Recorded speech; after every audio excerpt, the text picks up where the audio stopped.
Hello, and welcome to my channel, and happy Valentine's Day. Well, on the subject of Valentine's, some people love the holiday, and some people really despise it. My sister happens to be one of those who just thinks it's evil. But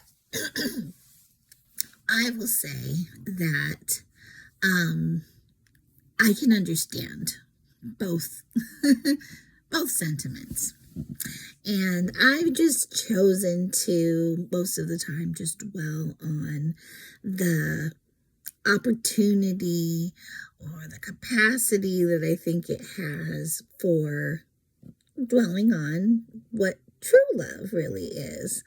And I've been gone now from the channel for a week, I think, today, and I got on to give you my reason for that, and so here I am back. I think maybe appropriately on Valentine's Day to share again, or to try to share the chapter that, as I mentioned in that explanation video that I filmed already, but that did not stay with me, so I have to re-record. Now, that topic is a hard one, and you may wonder, why would Valentine's Day be a good time to to go there? Well, I just thought it was interesting that this is the day that I felt well enough to get back to it. And as I'm reading the 13th chapter of 2 Samuel, I think that the reasons will jump out at both of us, okay? Or at you and I. Hopefully all of you out there. It may just be one other person reading along. And that is good enough for me. That's right. I just want to be sharing, even if it's with one other person that has been led here to read together. 2 Samuel chapter 13. See? I'm going to start reading in the Bible that I normally read out of, which is the NIV, New International Version. Used to be able to see that on the binding. But I'm going to, also for a reason that I will touch on, come to reading in this version that I've been reading, New Living Translation. It was just that I think when I started reading for the last video that I did read in this in my old Bible, and I wanted to show you the difference, a little bit of a difference in right off the bat what the wording is. So it says,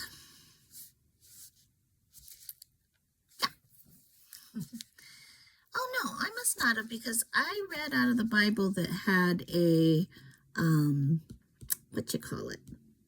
a subtitle, and this NIV version that I'm reading does not.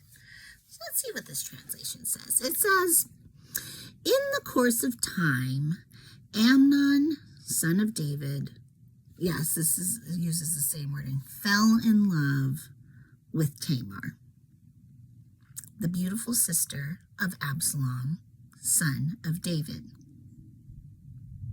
And so there it is. There's the term fell in love. Okay, now that Bible translation, or the phrase fell in love, we don't get a sneak peek into what lies ahead because it does not have that subtitle, where it's kind of jarring when you read it when it does have the subtitle. So I'm going to go back to this translation since that is the one I read out of initially.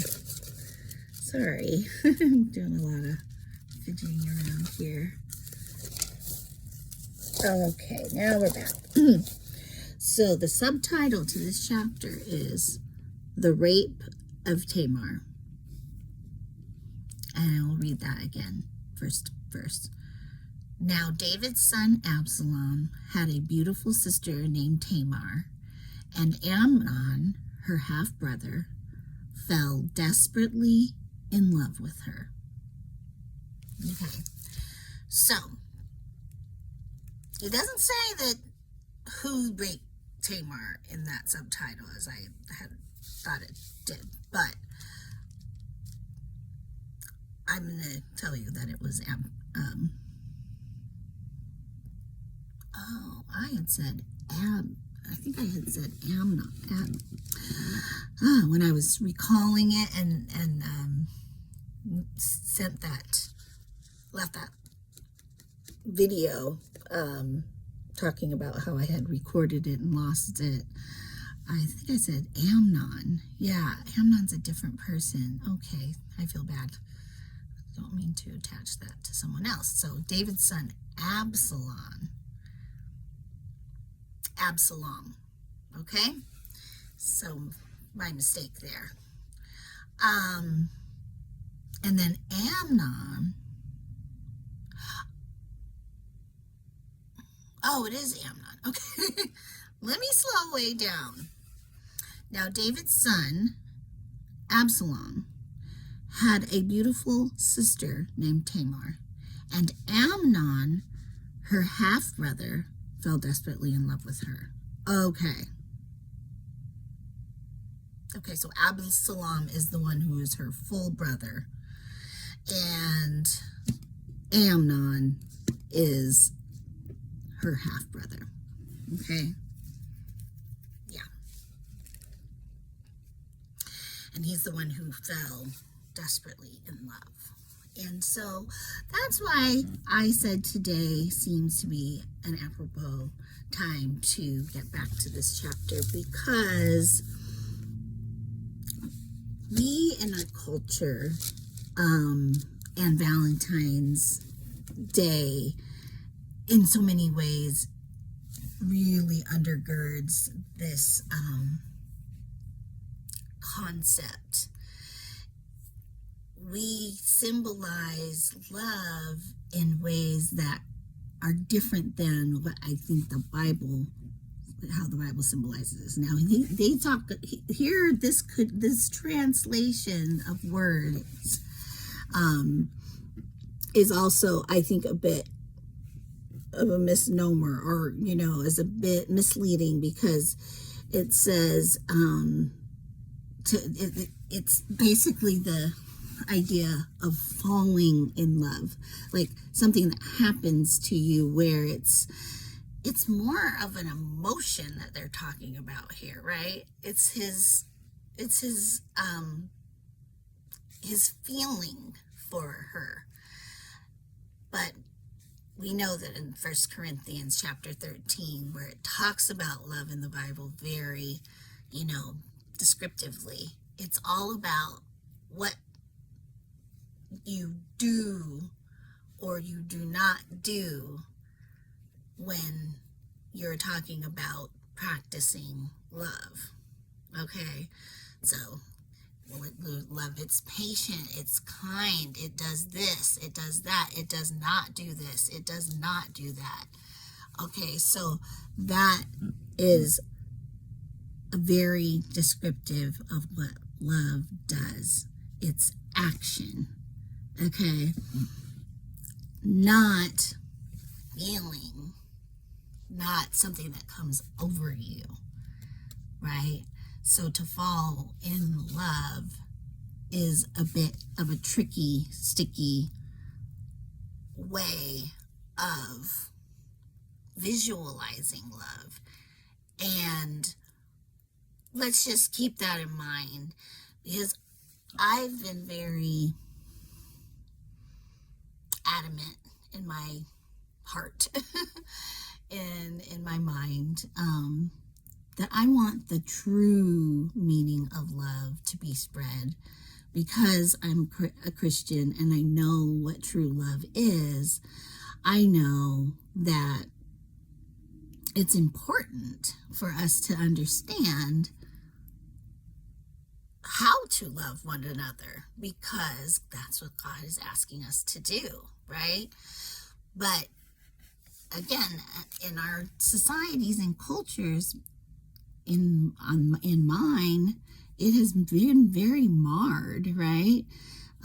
This idea of, I'm falling in love, and all the things that go with what we call romance, really, and romantic love, I guess, which is the holiday that is being, or the concept that is being celebrated on Valentine's Day. So I would like to bring out the truth about love, what is and what is not. So let's get to it. Amnon became so obsessed with Tamar that he became ill. She was a virgin, and Amnon thought he could never have her. But Amnon had a very crafty friend, his cousin Jonadab. Now, remember, bad company spoils good character. I'm not saying that Amnon had good character at this point, but we certainly know that his crafty friend was not going to help the situation. He was the son of David's brother, Shemaiah. One day, Jonadab said to Amnon, Shemaiah, I want to see what the reference says about Shemaiah. Oh, he also brought out the people in order to... Okay, verse, I'll try not to do this too much. A variant spelling of Shemaiah, compare, okay, Chronicles 2:13. So it wasn't really important, sorry. One day Jonadab said to Amnon, what's the trouble? Why should the son of a king look so dejected morning after morning? So Amnon told him, I'm in love with Tamar, my brother Absalom's sister. Well, Jonadab said, I'll tell you what to do. Go back to bed and pretend you're ill. When your father comes to see you, ask him to let Tamar come and prepare some food for you. Tell him you'll feel better if she prepares it as you watch and she feeds you with her own hands. So one of the things when I read this the last time, that jumped out to me was, may have jumped out to David as a bit strange if he were, sometimes it's unfortunate we might see in hindsight or reading someone else's story, where were the protectors? Where were the, checks and balances that were put into place? The parental, supervision, what it's there for. Why wasn't that really as employed as it could have been, right? And that makes me think of, there's a scripture about how God gives us a way when there's sin lurking, there's the temptation. God gives us a way out, He provides a way out. But the point is usually, did we see it? Did we take it? Right? Yeah. All right. So Amnon lay down and pretended to be sick. And he just, went with his cousin's advice, he should have gone with his better mind, which was he thought he could never have her.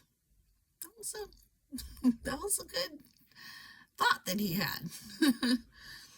But he went right ahead, and when the king came to see him, Amnon asked him, "Please let my sister Tamar come and cook my favorite dish as I watch.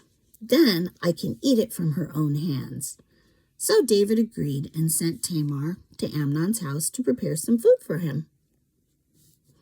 When Tamar arrived at Amnon's house, she went to the place where he was lying down so he could watch her mix some dough. Then she baked his favorite dish for him, but when she set the serving tray before him, he refused to eat. "Everyone get out of here," Amnon told his servants, so they all left. Then he said to Tamar, "Now bring the food into my bedroom and feed it to me there, to me here." So Tamar took his favorite dish to him, but as she was feeding him, he grabbed her and demanded, "Come to bed with me, my darling sister." "No, my brother," she cried. "Don't be foolish. Don't do this to me. Such wicked things aren't done in Israel." So I think this is a good point too. She's saying, when you think about it, Israel's the one who has the laws of God, and these are the things that are okay and good, and these are the things that are evil and against what God commands. So if they were just Gentiles, it wouldn't be something almost, there's almost no law against it, right? So she's saying, remember who we are. Where could I go in my shame? And you would be called one of the greatest fools in Israel. So she's preaching to him, just say, I, am a woman of God. I am one of the children of Israel. And you would be throwing away your identity as, because this would be a foolish thing to do. And so she's trying to give him some guidance. "Please, just speak to the king about it, and he will let you marry me." Okay? She's like, hey, you're talking about this, and this act is associated with love? If that's what you really are professing, then just go about it the right way. Then you can have it. Wow. But Amnon wouldn't listen to her. And since he was stronger than she was, he raped her. So he didn't really want her, did he? He wanted her beauty. He wanted to have her. He wanted what he said he felt he could never have. She was a virgin. So if he wanted her, he could have gone to the king and married her. There was that in their culture. And she was offering it. This is exactly not love, even though he says, "I'm in love." So that's another point that I just wanted to make that, many times when they're all about, oh, it's, I want to be physical with someone because I'm in love with them. Let's remember this story. Then suddenly, I'm not saying this is against her will, of course, but even for someone to just want less than the person, as that's what I'm saying, is, less than love. Then suddenly Amnon's love turned to what? Hate. And he hated her even more than he had loved her. Get out of here, he snarled at her. No, Tamar cried. Sending me away now is worse than what you've already done to me. She's still trying to help this guy. But Amnon wouldn't listen to her. He shouted for his servant and demanded, throw this woman out and lock the door behind her. So the servant put her out and locked the door behind her. She was wearing a long, beautiful robe, as was the custom in those days for the king's virgin daughters. But now Tamar tore her robe and put ashes on her head, and then, with her face in her hands, she went away crying. Did not deny what happened. Her brother Absalom saw her and asked, is it true that Amnon has been with you? Well, my sister, keep quiet for now. Since he's your brother, don't you worry about it. So Tamar lived as a desolate woman in her brother Absalom's house. When King David heard what had happened, he was very angry. And though Absalom never spoke to Amnon about this, he hated Amnon deeply because of what he had done to his sister. 2 years later, and there's another subtitle here, by the way, Absalom's revenge on Amnon. 2 years later, when Absalom's sheep were being sheared in Baal-hazor, near Ephraim, Absalom invited all the king's sons to come to a feast. He went to the king and said, my sheep shearers are now at work. Would the king and his servants please come to celebrate the occasion with me? The king replied, no, my son. If we all came, we would be too much of a burden on you. Absalom pressed him, but the king would not come, though he gave Absalom his blessing. Well then, Absalom said, if you can't, how about sending my brother Amnon with us? Why Amnon? The king asked. But Absalom kept on pressing the king until he finally agreed to let all his sons attend, including Amnon. So David knows about this with Amnon, remember. Okay. So Absalom prepared a feast fit for a king. And that's probably why he said, he's like, well, why? This sounds a little fishy. Maybe he feels like this is his parental duty at this point to show some protective mechanism. Absalom told his men, wait until Amnon gets drunk. Then, at my signal, kill him. Don't be afraid. I'm the one who has given the command. Take courage and do it. So at Absalom's signal, they murdered Amnon. Then the other sons of the king jumped on their mules and fled. As they were on the way back to Jerusalem, this report reached David. Absalom has killed all the king's sons. Not one is left alive. They didn't tell the whole story. Or they didn't tell the true story. The king got up, tore his robe, and threw himself on the ground. His advisors also tore their clothes in horror and sorrow.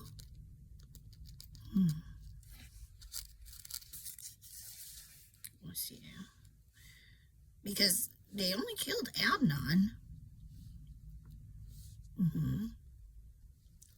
Then the other sons fled. Okay. His advisors also... Oh, turn the page.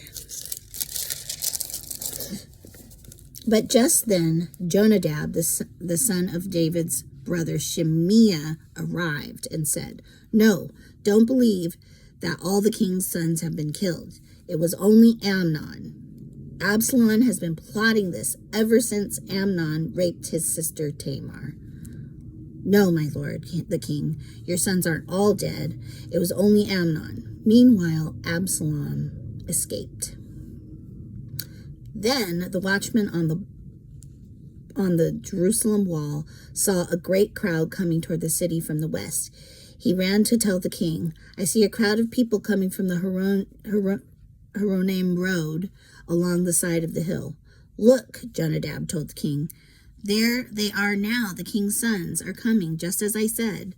They soon arrived, weeping and sobbing, and the king and all his servants wept bitterly with them, and David mourned many days for his son Amnon. Absalom fled to his grandfather, Talmai, son of Ammihud, the king of Geshur. He stayed there in Geshur for 3 years, and King David, now reconciled to Amnon's death, longed to be reunited with his son. So what hits me is all this pain and hurt down the road that would have been, avoided if I feel like if David had employed a little bit more in the beginning, then, here now, of course, it's his son. He's torn up to have lost his son. He's probably torn up to have lost his son, and then to and to know the reason was because of this friction caused between siblings because of what happened in his own home, and we never heard in this chapter anything about although King David was angry, what did he do on Tamar's behalf, his daughter, right? Now I'm thinking it's his daughter. Now maybe it's, yeah, it must be, because for her to be a half sister, I think she must be, just have a different mother. So yeah, but I guess what I'm getting at is when something happens like that, there should be some disciplinary measure that takes place, and there should be some, standing up for justice for the person who's suffered wrongfully at that point, rather than there having to be some vengeful act down the road like this when things have been left to fester and nothing has really been done about it at the appropriate time. So we've gotten through chapter 13 at long last here today, and I hope that what sticks with us are some really strong points about what it is to love, what it is how to treat the people in our lives rightfully, and not to just allow emotions to steer actions and allow us to make pronouncements of love when that's not what we're actually acting upon. So I really am glad that you joined me again today, that you've come back after a week, and I hope that we get right back to it, to the daily, starting again tomorrow. So have a good Friday night, and see you tomorrow on Saturday.